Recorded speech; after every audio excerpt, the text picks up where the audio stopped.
We are excited to be here today with our guest, Beth Sanger, our good friend that we've known for a long time. Beth, thank you so much for being on the show. Thank you. I'm excited to chat. Of course. Kim and I have known you for a long time, but our audience hasn't. And so let's dive right in because the information that you're going to be sharing today is super important. And we want to make sure that we cover everything. But before we start, can you just tell the audience your age, your background, a little bit about yourself? Sure. I'm 53 years old. I am a small business owner, mom to four kids that are all out of the house, and wife, dog mom. That's pretty much me. And you're very active. I know that you are a very active person and healthy, right? Yeah. Yeah. Like I don't take any medicine for anything. I take a lot of supplements now, but no, I'm very healthy. Have always trained for something, whether it was a hike or a run or something, or did yoga, Pilates. There's always been activity and on like a daily level. Yeah. And you're purposeful about that too. I've always looked up to you as somebody that has made their health a priority by doing those things. So Oh, thanks. you're a good example. So where are you in your menopause journey, and what have you found out about yourself along the way? Well, it's over. I don't So you're know. post-menopause. I Yeah. am. I'm on the other side. It happened really young. I was in my mid 40s when it started. And I told my doctor when it had been like 6 months, and since I'd had a period, and I think I was maybe 46, and she said, no, I was too young. Hmm. So very dismissal of what I was saying I was going through, and almost as if it couldn't be happening. But yet, I mean, well, what else could it have been? So Right. I Yeah. was earlier than anybody I knew, but luckily my symptoms were really mild. What I kind of symptoms did you have? Just share with your audience. What was a it that lot. made So you I think, oh, I must be. definitely would. I had hot flashes that were associated with stress. So if I was at all in a stressful situation, whether it was internal in my mind or if it was external, something happening, it would bring on a hot flash. If I drank almost any amount of alcohol, I could have a hot flash. But that was really it. Like I didn't have a whole lot going on. It didn't wake me up at night. Oh, I definitely got weight gain around my stomach. Mm. That doesn't really seem to want to budge. So I'm suffering with that, but it's not that bad. Yeah. Elastic waists are fine. Our I mean, bodies change, right? yeah, they And do. that's part of the embracing menopause, I guess, right? Yeah. The changing body. Kim, you had a question. Yeah, I do. I'm curious about this doctor because we tell people all the time, like, if you're being dismissed and you don't like what you're hearing, go find another doctor. What did you end up doing? She's still my doctor. I really didn't feel like I needed a doctor for much. Like I wasn't going to her because I needed her to help me or to fix anything. I go to a doctor so that I have somebody to call on if I get sick or if I need a Sure. prescription to fill for something. But if I was going to her and I was telling her XYZ is happening and I need you to fix it, and she was dismissive, I think I would have been upset. But I wasn't really I wasn't going to her at the time with help me. Hmm. It's good to But know. How did you know that was menopause? Because there's not a lot of education out there, and you pretty clearly tied your symptoms to the fact that it was perimenopause, even though you were young. Like, where did you have that information that made you so knowledgeable about what was going on with you? I think we've gotten a lot luckier that people talk about it publicly now. It's not like a big hush hush thing like maybe our mother's generation had.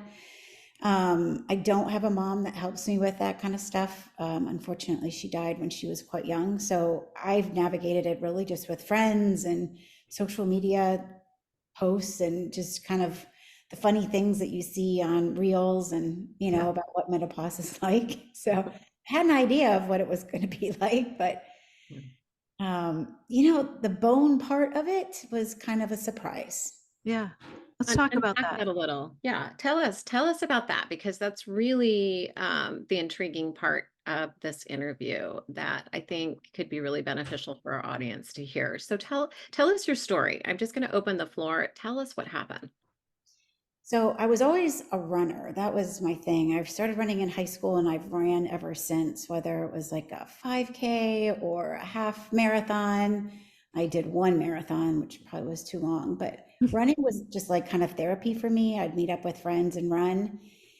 When running became a little bit more challenging on my knees, we shifted into hiking, and my husband and I did a lot of hiking. So, hiking, backpacking, then it was walking with friends, but always, activity and moving. And some of the hikes were pretty aggressive. Like we did a lot of hikes, and on the hike where I discovered I had weaker bones was a 10-mile hike to a destination called Mailbox Peak. So a girlfriend of mine hadn't been on that hike before, and it was always on our bucket list. The Seahawks were playing that day, so our husbands decided to stay home and watch while we went on this hike together. And it was a perfect fall blue sky day, and there was nothing out of the ordinary. We made it to the top. We made it almost to the bottom when I tripped over a rock and fell. So I fell from just standing. It wasn't like I fell off the mountain, which would be a better story for the disaster that happened, because it was really hard to explain how badly my leg got hurt from just standing and falling. But the surgeon that eventually who saw me said it looked like I was in a fatal car accident. Like it was that impactful of a blow to my leg. It was that destructive. But it wasn't. It was just a weak bone.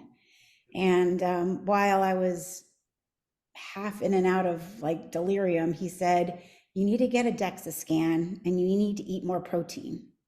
Mm-hmm. Those were his 2 words of advice. Mm-hmm. And Very then what happened? Huh? What happened? What did you do? All right, so I What was going fell and through your mind at that time? I caused a break called a tibial plateau fracture. And the tibia is something that you stand on, and the plateau is what your knee rests in. And I broke off both sides all the way, so it's kind of like it kind of cradles the knee, and I sheared off both corners of it. And I also broke off the fibula, which is the narrow outside bone that is parallel to the tibia. I just snapped off the top of it. The ACL, I believe, is attached to that. So the fibula got screwed back on, and then 2 plates were attached to my tibia with just humongous screws. It was kind of crazy looking when I would look at x-rays that they did this to my leg. Prior to that internal fixation, I had it's called an external fixator, and I had that for 10 days where they just screwed this huge brace onto the outside of my leg into my thigh and my calf bones, and it completely immobilized my leg for 10 days and allowed the swelling to go down so that they could do the internal fixation. It was the most hellacious thing I have ever been through. Usually they don't send you home from the hospital, I don't believe, with the external fixator, but it was COVID and they didn't really have room. Okay. So they sent me home with a wheelchair and my husband to take care of me. Wow. So the DEXA scan, I don't even think I know what that is. When someone says get a DEXA scan, what did you and what's involved in that? So that happened down the road, I think probably a year after healing from the fractures. I did get a DEXA scan. It's a very quick and easy X-ray. That's all it is. So You it's just an lay X-ray down of on the an X-ray bone. table, and they have points in your hips and your spine, and then they also have averages for your age. So they're looking at women at your age and the degree of bone loss, or not even loss, but like the degree of how much bone people have at that age. And they expect a decline over time, Mhm. but they will rank you as to whether or not you have normal bone density, osteopenia, which is some loss, or an osteoporosis, which is the most, concerning amount of loss. Yeah. But they're looking at women in your age group when they're giving you that kind of diagnosis. So when I did get the DEXA scan, they said, thank gosh, my spine was fine. My right hip, which was not the side that I broke, had osteopenia in it, and the left side, which is the leg I broke, did have osteoporosis. Mm. So I was 49 years old with osteoporosis, which, nobody had talked to me about. Nobody mentioned the fact that I would have bone loss at that age, or that it was even something to consider. It seems like from my research that a lot of women don't realize they have osteoporosis until they have a pretty devastating break, Right. or the spine starts to sink, and degrade or bend or collapse. And remind me, Beth, you hit menopause at 46, is that right? So you reach menopause at 46, you have this break, few years later, you Right. have osteoporosis on your left side, you have concerns, not as concerning, right, in other parts of your body.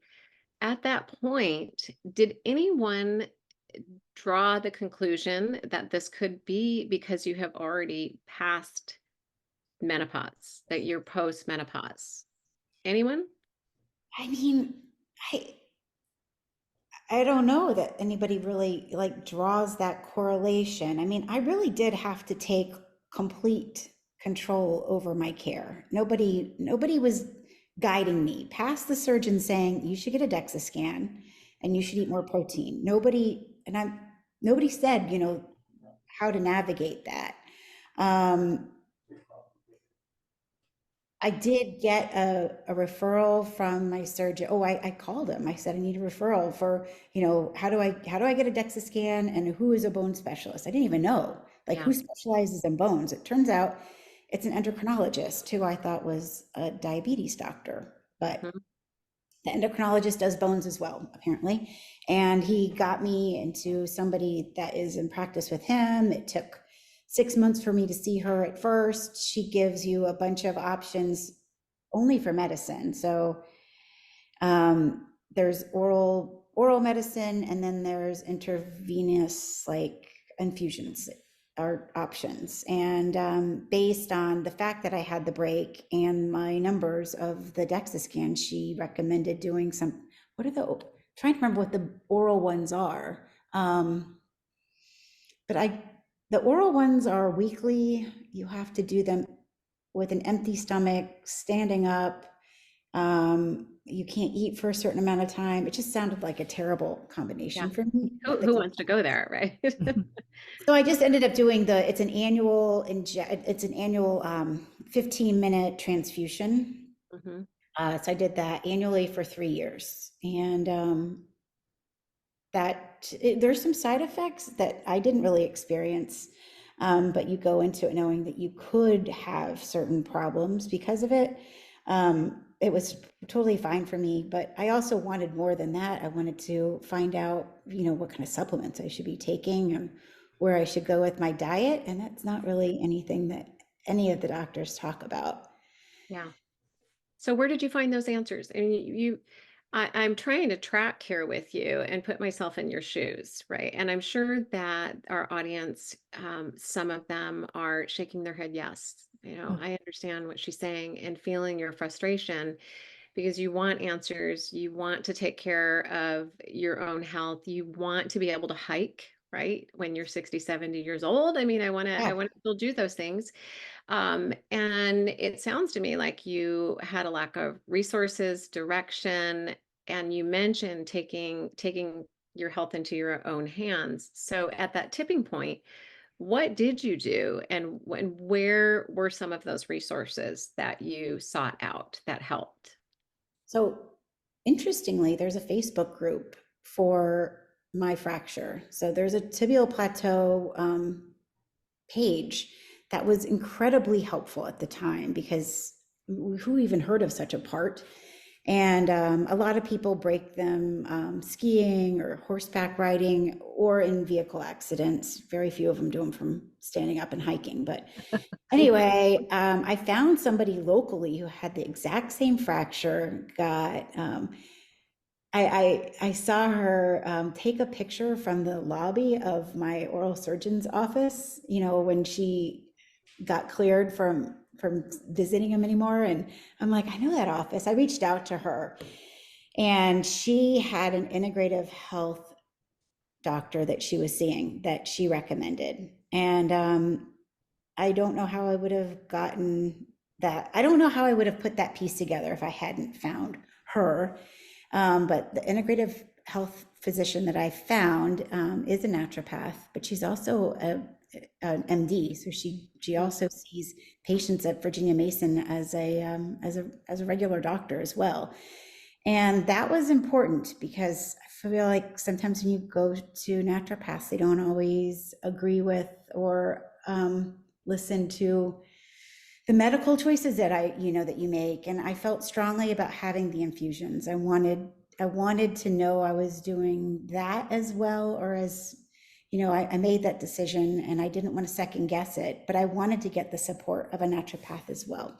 Mm-hmm. So you had a little bit of the Eastern Western medicine Yeah. combination and looking at the whole self, which is beneficial. Yeah. And Yeah. this was like one of those, I don't know, I think she's like one of the few providers that is that insightful, that doesn't just see her silo, but can see the whole picture, and was very agreeable that the reclass, which was the infusion I was taking, was the right choice. But I needed to do a lot more than just take calcium, because that's all my primary care doctor was saying. For bones, you take calcium Mm-hmm. and vitamin D. Everybody Right. around here should take Right. vitamin D. So, but she said there's a lot of other supplements that she felt like were beneficial. And then upon reading more, I have seen numerous articles say that like collagen is very helpful and vitamin K is helpful, and magnesium is good for bones. So there's a lot that you can do more than just taking calcium. You've done a lot of research on your own. I have. So that you've done a lot of reading and taken keen interest in that. And you just mentioned some of the things that you found that can be helpful. Are you using those supplements and collagen, and share with our audience how that has helped you? Has it helped you? And are there other things that you found that have worked for you personally? Side note, we're not medical doctors here. This is all personal opinion, but can you share with us a little bit about that? So the good news is it's been 3 years. So I've taken the reclass for 3 years, and it isn't until after you're done with it, they will do another DEXA scan. So you're just waiting. So Okay. I did the reclass for the 3 years. I've done the supplements for the 3 years, and it's hard to remineralize bones. Once you start having this loss of estrogen, you do start losing bone at a rate higher than you're remineralizing it. So you're going to have to do something to try to get them back in the right direction. I had no osteopenia in the right side on my follow-up DEXA, and the side that was osteoporosis is now just osteopenia. So it's working. That's Fantastic. awesome. That's really incredible. So I have what's called a reclassification. I don't take it, and I don't believe I get another scan for 3 years, but I continue doing all of the supplements that I take, not because anybody's telling me to, because there isn't really any guidance on that. I just take them. But I started weightlifting, which I love. Mm-hmm. So lifting weights and lifting heavier than I ever thought I should or would is become my passion. I don't know. I think we're always, as women, we're told not to lift heavy, or you just want to kind of sculpt or tone, but as an adult, older woman, I would like to pick up things. Like I'd like to pick up my suitcase in the airport or in an airplane and stick it up above my head, or or pick up a kid from the ground, or, there's just a lot that I want to be able to do as I get older, and it's going to require strength. And how are you going to have strength if you're not actively lifting weight a lot and consistently? Yeah, it's So, good for your bones and it's good for your overall health too. So I think that yeah. so if you were to look back and would have done something differently to support your bones, while you were going through, your adulthood, what do you think would have made a difference early on for you, besides maybe weightlifting earlier? That's it. It really would have been weightlifting. Finding exercise that you enjoy is the only way I believe you're going to exercise, right? Like, if you don't love it, it's not going to work out. So it's finding something that you love. I actually do love weightlifting. I love the way it makes me feel while I'm doing it, but I love the way my body feels when I'm not. So that has been fabulous. I wish I had known that challenging myself to lifting heavier weights progressively was a good idea. I wish I had seen what strong, muscled, fit women looked like when I was younger, because I didn't try. And I do appreciate the way it looks now. Um, I do believe I have muscle under the fat. I'm going to believe that too. I'll believe it. Yeah, Yeah, definitely. I can feel it under there. Yeah, The want to come out. right. It's there. I'm also concerned. I do believe that some of the bone loss is probably because I was always striving to be skinny. Mm, So, not nourishing myself or not eating enough protein maybe contributed to this. This is my own theory on it. I yeah. don't, no proof, or nobody has told me that this is why it happened, but I wish I had eaten more protein earlier, and I wish I had lifted weights much younger. Yeah. Great advice. It is great advice. And I'll come back to the fact that you went through menopause earlier than the average age. For white women, we're all white women here. The average age is 51. And you were definitely on the younger side, as was I. And there are a lot of wish I would have known there as well. So I think talking about it and sharing stories like what you just shared with us is really important.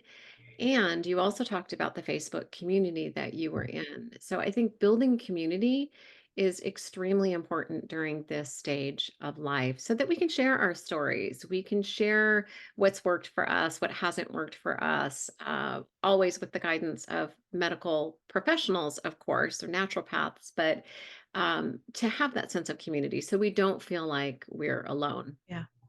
Yep. Yeah. Definitely.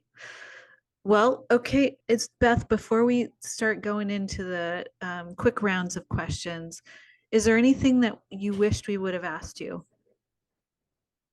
Oh, I think so. Okay. No, I'll give a plug for my YouTube gal that I lift with. Her name is Okay. Lifting with C. I love the free content that is available at home. I'm amazed that you can do so much and it's so accessible now, for free.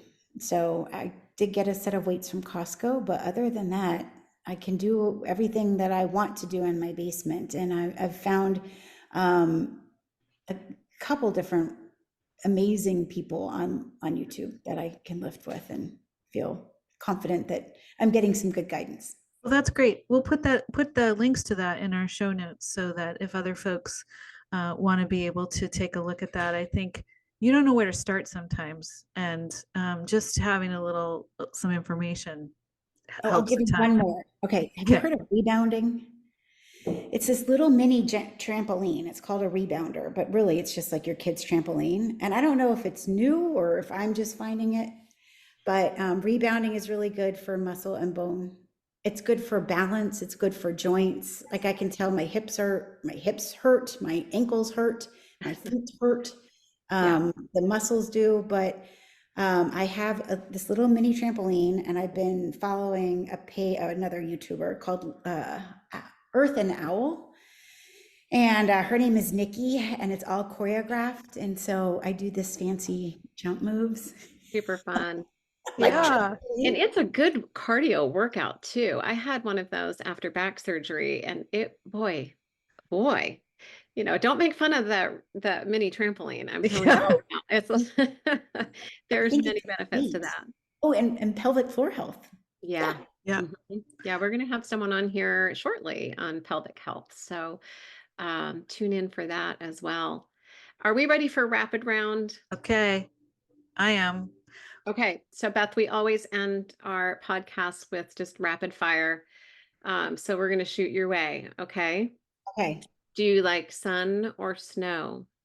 sun. Do you prefer coffee or wine? Wine. Okay. For those that can't see the look on Beth's face just now, it's like a duh. That's the dumbest question I've ever heard. I Okay. actually have never had a cup of coffee. I just like the way it smells. Okay. All right. Okay. Definitely. Wine. Wine. All right. What about sweet or salty? Salty. And what's your favorite season? Summer. Hmm. Summer Okay. in the Pacific Northwest. Right. Yes. Right there with you.